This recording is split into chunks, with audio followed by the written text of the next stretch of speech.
இங்க ஒரு வயசான பெருசு கடலும் ஏரியும் சேர்ற இடத்துல இருந்து ஃபிஷிங் பண்ணிட்டு இருக்காரு. அப்போ அந்த ஓபன் பிளேஸ்ல இருக்க ஹீட்டை மேனேஜ் பண்றதுக்காக ஒரு சில பியர் பாட்டில ரோப்ல கட்டி தண்ணியில போட்டு வச்சிருக்காரு. அதுல ஒண்ணை எடுத்து சாப்பிடவும் ஆரம்பிக்கிறாரு. இப்போ அவரோட துண்டை லைட்டா ஷேக் ஆக ஆரம்பிக்கிறது.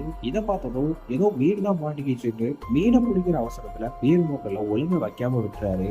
இதனாலேயே அந்த பாட்டில் ஸ்லிப் ஆகி தண்ணிக்குள்ளவும் போக ஆரம்பிச்சிருக்கு. அந்த பெருசு தூங்கி பிடிச்சி இருக்கு. அதுல ஒரு மீனும் மாட்டிருக்கு. அதே டைம் அந்த பாட்டில் கீழே போறது தான் காட்டுறாங்க. பார்த்தா அது பூமிக்கு அடியில இருக்க ஒரு பிளவு வழியா உள்ள போயிடுது. அப்போ எதிர்பாராத விதமா பூமி லைட்டா அதிர ஆரம்பித்து கொஞ்ச நேரத்திலேயே பூமிக்கு அடியில ஒரு பெரிய வெடிப்பு ஏற்பட்டு ரெண்டா பொளந்துருது. அந்த பெரியவர் இருக்க போட்டுக்கு பக்கத்துல ஒரு சுழல் மாதிரி உருவாக அந்த போட் அப்படியே உள்ள இழுக்க ஆரம்பிச்சிருது.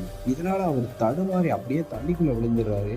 அப்போ அந்த சுழலுக்குள்ள இருந்து வந்த ரொம்ப கொடூரமான பிராணாக்கள் அப்படியே அவரை வேட்டையாட ஆரம்பிச்சிருது. அவரோட பாடியை பிச்சு எடுத்துட்டு இருக்க கொஞ்ச நேரத்திலே அந்த இடம் முழுக்க ரத்த கலரியா மாறி அப்படியே அந்த சுழல் நின்று போக அந்த இடம் கொஞ்ச நேரத்திலே அமைதியாகிட்டு பார்த்தா அந்த பெரியவரோட கை பாதி எலும்போட வெளியே வந்துட்டு உள்ள போயிருக்கு. பூமி தட்டு பொழந்ததால பல கோடி வருஷத்துக்கு முன்னாடி வாழ்ந்து அழிஞ்சிட்டாதான் நினைச்சிட்டு இருக்க பிரான வகை பூமி தட்டுக்கு கீழே இருக்க ஒரு பகுதியில் இன்னுமே உயிரோட வாழ்ந்துட்டு இப்போ ஏற்பட்ட பிளவால அதுங்க வெளியே வர ஆரம்பிச்சிருச்சுங்க.